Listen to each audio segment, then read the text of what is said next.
prettiest thing I ain't never in all my born days. How'd an old mountain goat like me ever get a young'un like you? You're a queen. That's what you are in that shiny dress standing there. You're a queen. Feel it, Paul. It's slicker than a toad's belly. I'll get it if it ain't. What kind of dress they call that? Well, this is what you call a ball gown. A ball gown? Well, you's even catching on to what they're named. Well, Miss Hathaway, she pinned a piece of paper onto every dress she got me, telling what it was for. You better tote along the shotgun and keep fellas away. Oh, no, Paul. That's what I'm going out for, to meet some fellas. Hallelujah. You know, you're going to find out something I've been saying is the truth. You don't have to dress up in boys' clothes to have fun with boys. I'm going to keep my promise, Paul. I ain't going to wear nothing but dresses for 3 whole days. And I'm going to keep my promise, too. If you don't have just as much fun as you did climbing trees and wrestling, you can go back to wearing your pants and shirt. Goodbye, Paul.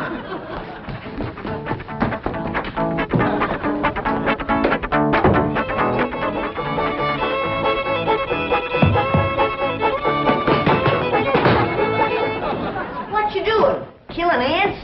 Hey, this place ain't got no ants. I'll tell you something else it ain't got. That's me. I'm gonna pack up and go home. Now, wait a minute. Hold on there. This is home. Not to me it ain't. And for my part, they can give Beverly Hills back to the Indians. Or whoever else was fool enough to come here in the first place. Come on, let's go in here and sit down and we'll talk this whole thing over. You just got your back up because the police made us get rid of all our cows and pigs and chickens and stuff. Well, that didn't help none. But if they don't allow folks to have stock, why have they got that all-fired fancy stock pen down there? Well, Granny, it turned out that there was something called a tennis court. What in tarnation is a tennis? I don't know, but one of these days we'll get us a pair of them and go to raise them out there. Well, you go to raising them. I'm going back home, where I can get some good things in life, like hog jowls and possum shanks. Now, hold on, Granny. Jethro's out hunting possums right now. He won't find none. I've been all over these Beverly Hills, and I tell you it ain't easy. Climbing fences and walls and jumping over hedges to get around those cement ponds where there are a lot of half-naked women laying there smearing themselves with oil and yelling at you to get out, get out. I tell you, Jed, this place is full of the laziest, greasiest, unfriendliest mess of people I ever did lay my eyes on. Here's Jethro. Hi, boy. What'd you get? I got chased by a fellow with a club. Now, you hear that, Jed? It says Beverly Hillbillies picking on a little boy like Jethro. Come on, Jethro, load up the truck and let's head for home. Hold on. I think I know what's ailing you two. You're just plain old homesick. Well, I'm sick of this home, I can tell you that. Yeah, now, I got a surprise. I've been kind of saving. I reckon now's good times any to let the cat out of the bag. We need pigs and chickens, and he gets us a cat. Now, that ain't the surprise, Granny. The surprise is Pearl's coming out here. Ma's coming out here? Yeah, and she's bringing your sister Jethrine. Hot diggity dog. Yeah, I wrote her a letter. I said, Pearl, I says, why don't you come out here and bring Jethrine? We got lots of room and plenty to eat, and we sure is a hanker to see you. Oh, boy. I gotta get us some possum now, because if there's one thing Ma and Jethrine likes, it's grits and possum shanks. You don't look particular cheered up, Granny. Jed, you might fool that boy with a story like that, but not me. What do you mean? Since when can you write letters? Well, now, Granny, now, wait a minute. Wait a minute. Granny, I didn't write that letter by hand. Held the pencil twist your toes, did you? No, I wrote it by a new way. The banker's secretary showed me. It's called dictation. What's dictation? Oh, it's wonderful, Granny. You just talk and she writes it down. She sure must write fast. Yeah, with a bad hand, too. She got a bad hand? This one, she calls it her shorthand. I don't care how many letters you dictate, Jed. Pearl ain't a-coming out here. Leastwise, not right now.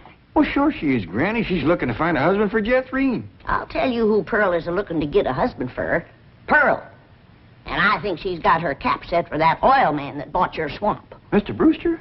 Why, he lives clean over to Tulsa. Yeah, but pumping oil brings him over to your place. And I'll bet you pigs to polecats that when he shows up, Pearl ain't fur behind.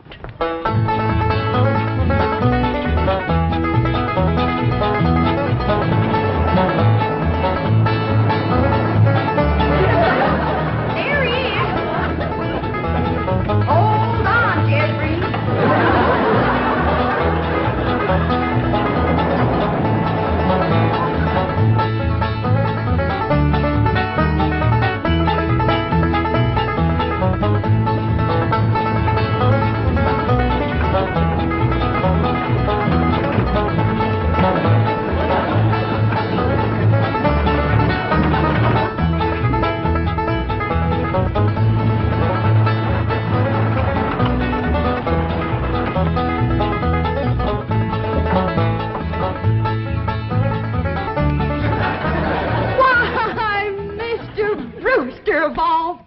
Fancy meeting you here. Small world, ain't it? Yes, it certainly is. Oh, this here's my daughter, Jethreen. This is Mr. Brewster, dear. I'm pleased to meet you, young lady. Hi. May I give you a hand, Mrs. Bodine? Oh, thank you. You stay in the buggy, dear. Careful now. There we are. Well, I see you girls are on your way to a Halloween party. What kind of party? Halloween. What's a Halloween? You don't celebrate Halloween here in the hills? Well, I never heard of it. What's it like? Well, it's an occasion where everyone gets dressed up in their most beautiful clothes. Oh, these old things, they're just something I threw together myself. Well, they look like they came from Saks. Well, they didn't. I made them with store-bought yard goods. Didn't I, Jethreen? Yes, sir. What brings you girls here on this beautiful Indian summer day? Following you. we was headed this way anyway. I promised to keep an eye on the old home place for Cousin Jed, remember? Mm.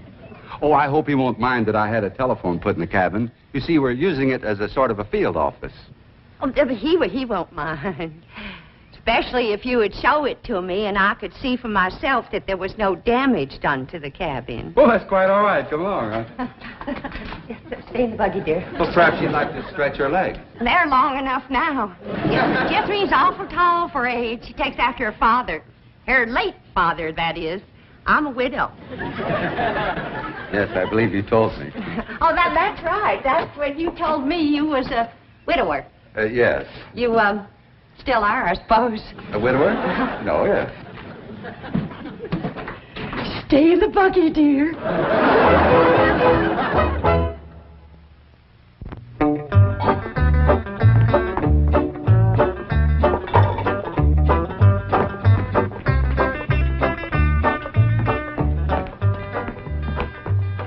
I'm going back where I should have stayed in the first place. Now, Granny, before you do something you're liable to be sorry for, you better take another look around. See all the nice things we got here that you wouldn't have back home. Like what? Like this great big cooking room, for one thing. Why, you could take our whole cabinet and put it right in this one room. Well, if you did that, I might stay. What about them big ice boxes? Ain't got nothing like them back home. Didn't need 'em. Got nippy in the fall like the good Lord intended it to. This crazy California stays warm all year round. Well, that's awful good for growing things. Look at that fruit there. Did you ever in your whole born days ever see anything as pretty as that fruit? Don't spoil neither. Don't taste neither. Oh, now. Jethro ate a whole bunch of them grapes. 2 apples, a pear, and a whole handful of strawberries. And he said there wasn't one bit of juice in the whole kit and caboodle of them. He said it was dry as wax.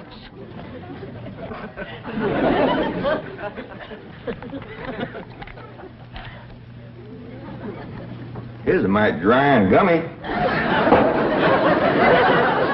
Maybe you ain't supposed to eat this fruit. That's the trouble with this miserable place. You ain't supposed to do nothing. You ain't supposed to have cows or pigs or chickens. You ain't supposed to fire up the still and make a little moonshine whiskey. Answer me, what can you do in this Beverly Hills? Well, you can do lots of things, Granny. Things you couldn't do back home. Name one. Well, you can call up your friends on the telephone. No, you can't. Why not? Because we ain't got no friends, that's why not. There ain't been one neighbor come a-calling on us since we moved in here. Oh, so that's what's ailing you. Nobody's been coming to call. Well, now you got to remember what Pearl said. This here is Beverly Hills, where the movie stars live. What's that got to do with it? What's that got to do with being friendly? Nothing. I just thought it might sidetrack you. Well, it didn't. Movie stars are people just like us, ain't they? Yeah, certainly prettier. Wouldn't it be worth waiting for if one of these days they come a knock on the door, and we go to answer it, and we open up the door, and standing there would be Mary Pickford. Mary Pickford? Yeah, with the golden curls hanging down her back, and her pretty little rosebud mouth saying friendly things like, howdy there, I'm Mary Pickford. Oh, you'd say to that? I'd say, who's Mary Pickford? That's right. Granny, she's America's sweetheart. You know that movie house where Pearl plays piano on Saturday nights? I heard of it. Well, she says little old Mary is everybody's favorite. Well, tell me this. If Mary Pickford moved in that little cabin down the creek from us back home, what would we do? Oh, we'd have gone calling and brought her over a mess of pone and skinned possum. Yeah. And has Mary Pickford brought us a mess of pone and skinned possum? No, she ain't. You gotta remember, Granny, she probably spends 4 or 5 hours a day just fooling with and combing that beautiful curls hangs clear down Uncle to... Jan!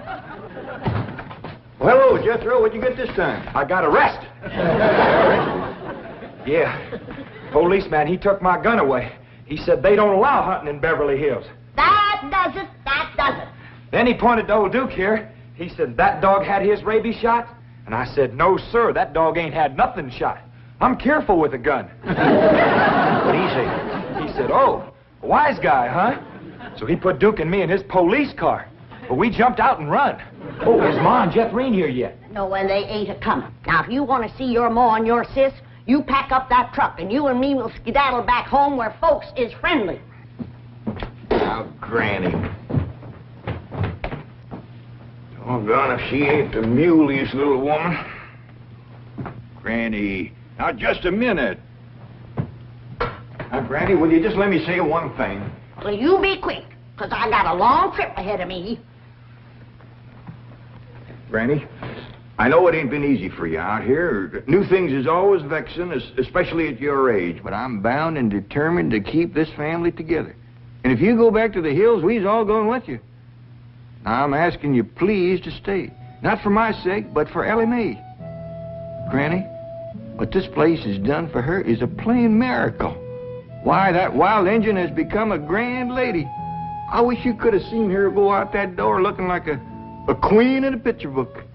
I tell you, I just wanted to sit down and bawl, the way you done when I married her ma. Now, she's just... She's out there now. Now, just wait, Granny. Wait till you see. In here, Ellie Mae. Huh? You sure was right. Oh, hi, Granny. You don't have to wear boys' clothes to have fun with boys. Mae, you promised me you wouldn't wrestle. I ain't been wrestling. Then what have you been doing in your ball gown? Doing what I'm supposed to do, playing ball. Oh, I made 2 touchdowns and kicked 3 field goals.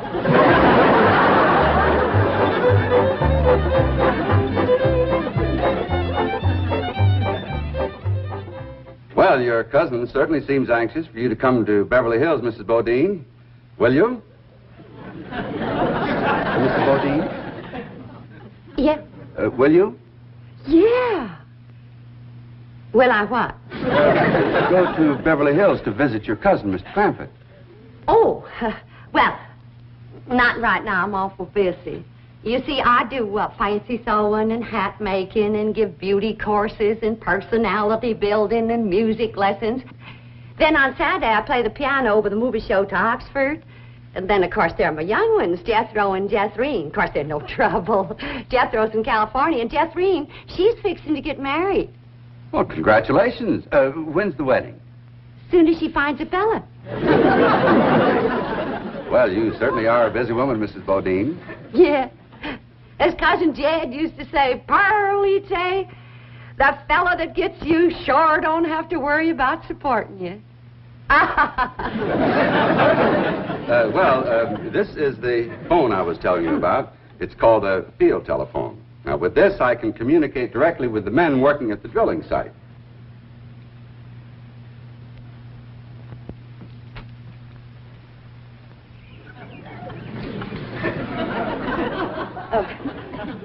Any young men down there?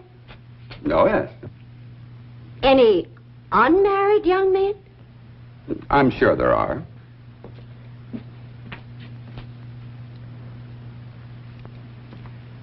Any tall unmarried young men? Well, they're probably all sizes. Yeah. Suppose it gets pretty lonesome working down there. Well, it's very likely. This is rather an isolated area. Any specially tall, specially lonesome, unmarried young ones? I don't think I can call any by name, no. Uh-huh.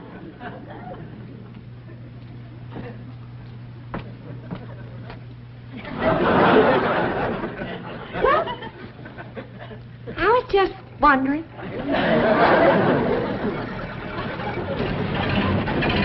Excuse me, ma'am. Could you tell me where the oil drillers are working today? Well, now. What have we here? Rebecca of Sunnybrook Farm, and pretty, too. You know what, honey? I got something here just for you. A genuine French garter imported all the way from Paris, France. They usually sell for 50 cents, but, honey, you can have it for a quarter. Listen, honey, I'm going to be around a couple of days. You busy Saturday night? Well, you are now. And there's a dance over in Hooterville. Ooh-wee! I bet you're an armful of mama. I mean it, honey. I like big girls. You just do things to me. You carry me away. All right. Hey, what's going on here?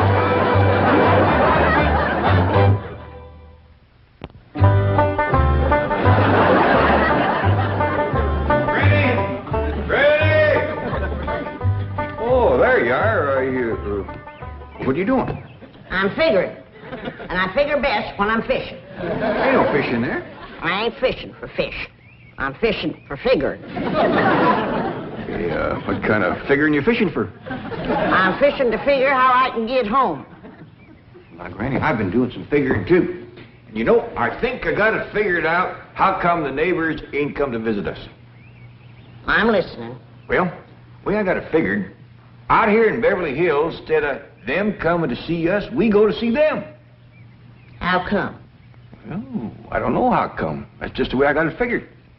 Mighty convenient figuring. Granny, it wouldn't do no harm and to give it a try. A lot of things are different out here. Well, I'll fish on it for a spell. Take possum. Feet like a whale. Who said there ain't fish in here? Well, that's the prettiest I ever seen. Ah, I gotcha, you rascal. I'm gonna throw you right in the frying pan. This thing ain't nothing but skin. That's your Beverly Hills for you. All flashy and show on the outside and nothing on the inside where it counts. Now, fish and people is two different things. We're going to calling on our neighbors, and then we'll do our judging.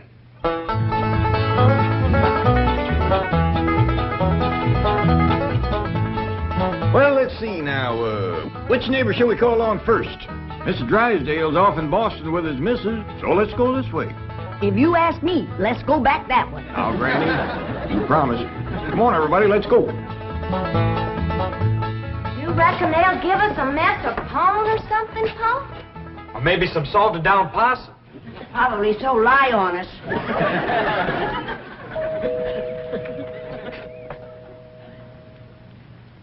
I'm not expecting anyone, Agnes. Oh, it's probably just some children playing trick-or-treat, ma'am. Hi, ma'am. We's the Clampetts. You got something for us? Yes, sir. Aren't you rather big for this? Yes, ma'am, we are. In fact, I don't see how anybody gets through that little door. Just a minute. Come in. Come in and set a spell, as you folks say up in the hill. Well, we, thank you. We got a lot of calls to make. But, this here is Granny. Howdy. Hello? I'm my daughter, Ellie. Oh. My nephew, Jethro. Jethro. And I'm Jed. Hello, Jed. I'm Agnes. Just call me Aggie. Mighty nice place you got here, Aggie. Oh, shucks, 'tain't nothing but a heap of bricks, but we call it home. Well, sure is nice to meet up with you. Oh, now wait just a minute. I got something for you. Wait a second. Here you go, Granny, and Ellie, that's for you, and Jethro, that's for you, and Jed. There. Yeah, thank you. That's mighty neighborly of you. And you must come and see us sometime. Yeah, we'll go hunting together. Hey, Aggie, you like to play football? Love it. Well, there's a whole bunch of fellas that plays in the pasture down the way a piece. And they'd like it just fine if I could bring some more girls along. I don't think... Please, can we go out now? Not yet, children. Not till it gets dark.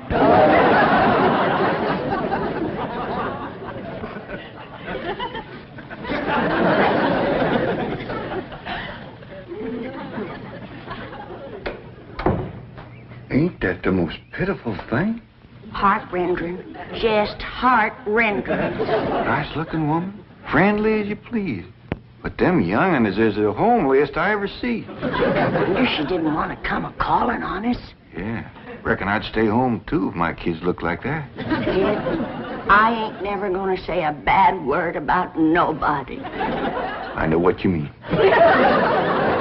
Diggies, every house we went to, they was nice to us, wasn't they? Sure was, Jed. Hey, listen, everybody. I got an idea. Let's call up Cousin Pearl and tell her to come on out here. Uncle Jed, you can't call Ma on the telephone. Mr. Drysdale said we could call anybody we had a mind to. Well, Ma, she ain't got no telephone at home. Don't matter. She ain't never home nohow. The way I look at it, you can't never tell what you can do until you try. Don't forget to spin the wheel.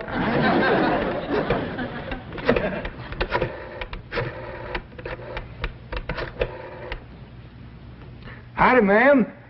I want to talk to Pearl Bodine back in Oxford. That's right, operator. J.D. Clampett in Beverly Hills.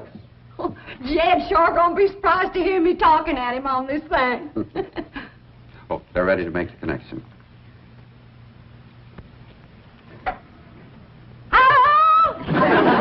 Jed, is that you, Jed? You betcha it is. Hello, Pearl, you old rascal. What you doing down there? Huh, there ain't Pearl. This here's Ellie.